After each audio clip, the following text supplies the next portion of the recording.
Hello दोस्तों, नमस्कार। मैं आरपी शर्मा, स्वागत है आपका अपने यूट्यूब चैनल जोशवी न्यूज अपडेट्स पर।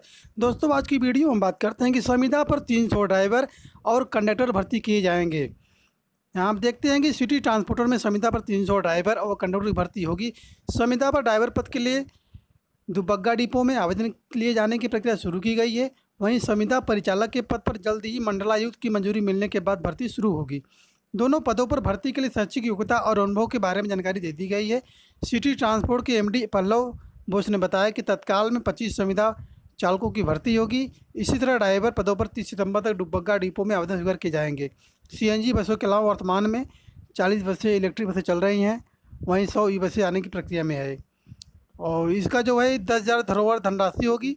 11 महीने का इसमें अनुबंध होगा, क्योंकि 12 महीने आपको नहीं नौकरी पर रखा जाएगा। 12 महीने अगर कर लेंगे तो आप फिर सरकारी के लिए मांग कर सकते हैं। और इसका जो 2:20:45 पैसा प्रति किलोमीटर की दर से हर महीने वेतन मिलेगा। जो इसका पैसा वेतन मिलेगा वो आप किलोमीटर के हिसाब से आपको मिलेगा।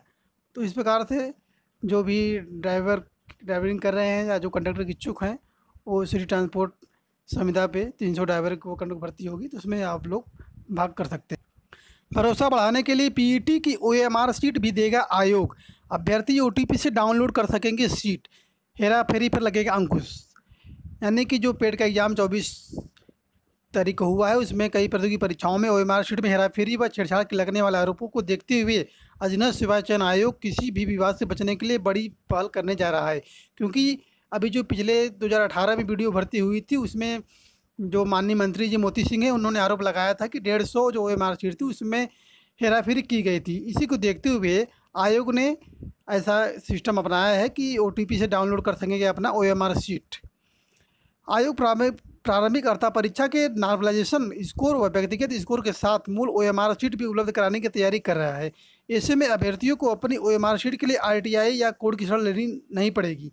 आयोग के एक वरिष्ठ अधिकारी ने बताया कि पीईटी की उत्तर कुंजी जारी कर ऑनलाइन आपत्तियां मंगाने की योजना पर काम हो रहा है। साथ ही ओएमआर शीट की स्कैनिंग का काम शुरू करने की तैयारी है। इसके लिए 1 माह का लक्ष्य तय किया गया है। स्कैनिंग पूरा होने के बाद अभ्यर्थियों के स्कोर नंबर आ जाएंगे। यह पूरी कार्रवाई 15 अक्टूबर तक पूरी हो जानी है। यानी जो भी समय लगना है ओएमआर स्कैनिंग करने में समय लगना है, क्योंकि जैसे ही इसका आंसर किया है, आंसर की के बाद रिजल्ट आने के देने, लेकिन स्कैनिंग होना बहुत ज़रूरी है। क्योंकि 20,75,000 समथिंग फार्म पूरा पड़ा था, उसमें से 1-2 लाख ही छोड़े होंगे। तो ऐसे में इस परीक्षा जो भी एग्ज़ाम दिए उनका बस स्कैन हो जाए, उसके बाद रिजल्ट आने में देर नहीं है। जैसे इसका रिजल्ट आता है पेड का, उसके 1 हफ्ते के अंदर ही लेखपाली का नोटिफिकेशन तैयार होकर रखा हुआ है, वो जल्द ही आ जाएगा। और इसमें नॉर्मलाइजेशन भी होगा। 2 पालियों में परीक्षा के चलते प्रश्नों के कठिनाई को समान स्तर पर लाने के लिए तय फार्मूले पर नॉर्मलाइजेशन किया जाएगा। नॉर्मलाइजेशन स्कोर के साथ ओएमआर के आधार पर प्राप्त व्यक्तिगत स्कोर भी उपलब्ध कराया जाएगा। यानी कि सुबह शाम का जो पेपर है, किसी में टफ किसी में सिंपल बन सकता है। ऐसे में आयोग ने नॉर्मलाइजेशन का भी काम चालू कर दिया है। कनिष्ठ सहायक भर्ती का इंटरव्यू स्थगित। अधीनस्थ सेवा चयन आयोग ने सम्मिलित कनिष्ठ सहायक व कनिष्ठ लिपिक भर्ती 2016-2 में प्रस्तावित साक्षात्कार कार्यक्रम स्थगित कर दिया है। आयोग ने 31 अगस्त साक्षात्कार प्रस्तावित किया था, लेकिन अपरिहार्य कारणों का हवाला देते हुए इसे स्थगित कर दिया गया है। आयोग के अनुसचिव राम नरेश प्रजापति ने बताया कि साक्षात्कार की नई तिथि व साक्षात्कार पत्र के संबंध में आयोग की वेबसाइट पर अलग से सूचना दी जाएगी। यानी कि जो इंटरव्यू 31 अगस्त से स्टार्ट होने वाला था वो स्थगित कर दिया गया अपरिहार्य कारणों से। और जो भी आगामी डेट नहीं आएगी वो आयोग की वेबसाइट पर आप लोग देख सकते हैं। उसमें पूरा डिटेल दिया रहेगा कि आगे कब इसका शेड्यूल बनेगा। आबकारी कांस्टेबल भर्ती पर जानकारी तलब। इलाहाबाद हाईकोर्ट ने राज्य सरकार व अधीनस्थ सेवा चयन आयोग से जानकारी मांगी है कि 2016 की आबकारी कांस्टेबल भर्ती में स्क्रीनिंग टेस्ट का अनुमोदन क्यों नहीं किया गया। याचिका की सुनवाई 13 सितंबर को होगी। यह आदेश न्यायमूर्ति यशवंत वर्मा ने अभिषेक शर्मा व 23 अन्य की याचिका पर दिया है। याचिका का कहना है कि 5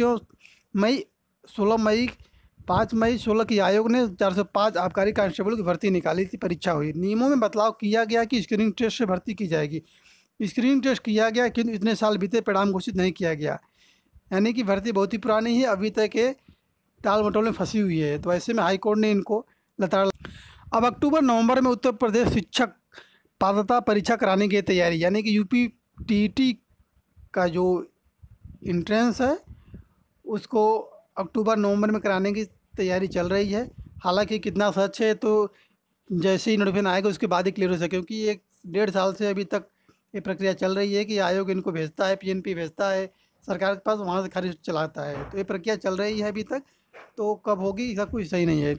यहाँ देखते हैं कि प्राथमिक स्कूल में सहायक अध्यापक भर्ती की तैयारी में जुटे प्रतियोगियों के लिए यह अहम खबर है। यूपी पीटी की तारीख में एक बार फिर बदलाव होगा। यह अहम इम्तिहान अक्टूबर नवंबर में कराए जाने की तैयारी है। परीक्षा संस्था ने 19 दिसंबर की तारीख प्रस्तावित की थी, लेकिन विभागीय मंत्री ने सहमति न देकर तारीखों को रिवाइज करने का निर्देश दिया, ताकि उसके बाद शिक्षक भर्ती कराने की गुंजाइश बनी रहे। सूबे में दिसंबर के बाद कभी विधानसभा चुनाव हो सकते हैं, इसलिए परीक्षाएं आदि 15 दिसंबर से पहले कराई जा रही हैं। प्राथमिक यानी 1 से 8 तक के शिक्षक के लिए टीईटी उत्तीर्ण करना अनिवार्य है, जो चाहे प्रदेश सरकार की हो, यूपी टीईटी हो या फिर केंद्र सरकार की सीटीईटी हो। इसमें बीएड, डीएलएड, बीटीसी आदि पाठ्यक्रम उत्तीर्ण भर्ती शामिल हो सकते हैं। परीक्षा एक ही दिन में दो पाली में कक्षा 1 से 5 व कक्षा 6 से 8 तक कराई जाती है, इसे उत्तीर्ण करना अनिवार्य है।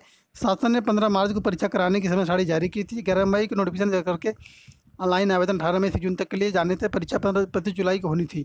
उसमें कोरोना संक्रमण की दूसरी लहर प्रभावित होने के कारण आवेदन प्रक्रिया स्थगित कर दी गई थी। तो इस प्रकार से जब भी नोटिफिकेशन आ जाए तभी क्लियर होगा कि ये फार्म कब ओपन होगा, कब नहीं होगा। ऐसे में इसको कई बार यहाँ से भेजा गया, शासनों से खारिज कर दिया गया है। इसका जब नोटिफिकेशन आ जाएगा तभी आप लोग मानें कि हाँ ये पक्की न्यूज़ है। होमगार्ड विभाग में 30,000 महिलाओं की भर्ती की तैयारी। लंबे समय से खाली पड़े होमगार्ड विभाग में हज़ारों पद। होमगार्ड विभाग में 30,000 महिला कर्मियों की भर्ती करने की तैयारी है। होमगार्ड विभाग ने इसका प्रस्ताव तैयार कर लिया है। मुख्यमंत्री कार्यालय जल्द ही इस पर निर्णय लेगा। जानकारी के अनुसार होमगार्ड विभाग में पिछले काफ़ी समय से बड़े पैमाने पर पद खाली हैं। इन पदों को महिलाओं से भरने का प्रस्ताव तैयार किया गया है। हालांकि इसमें बड़ी संख्या पुरुषों की है, लेकिन महिलाओं की सुरक्षा को ध्यान में रखते हुए और सरकार के मिशन शक्ति अभियान के मद्देनजर इन पदों को महिलाओं से भरने पर विचार किया जा रहा है। सूत्रों का कहना है कि इसे लेकर मुख्यमंत्री के सामने स्पष्टीकरण भी हो चुका है। दरअसल होमगार्ड विभाग में कुल स्वीकृत पदों की संख्या 1,18,348 है। मौजूदा समय में लगभग 86,000 होमगार्ड महकमे में, यानी कि अभी 30,000 समथिंग पोस्ट खाली है। तो ऐसे में सीएम के संज्ञान में ले लिया गया, जैसे पोस्ट ओपन होता है तो महिलाओं के लिए बड़ी बड़ी खुशखबरी है, फार्म भर सकते हैं।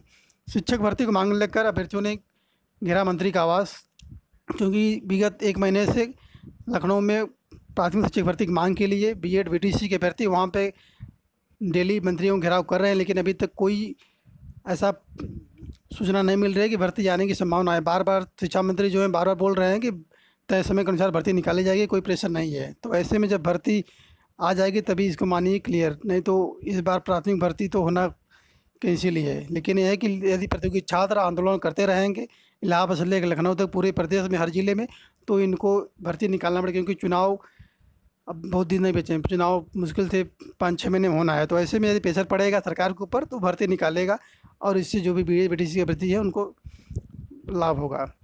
तो दोस्तों इस वीडियो को भी यहीं करते हैं। वीडियो पसंद आए वीडियो को लाइक जरूर करिए। धन्यवाद दोस्तों, नमस्कार।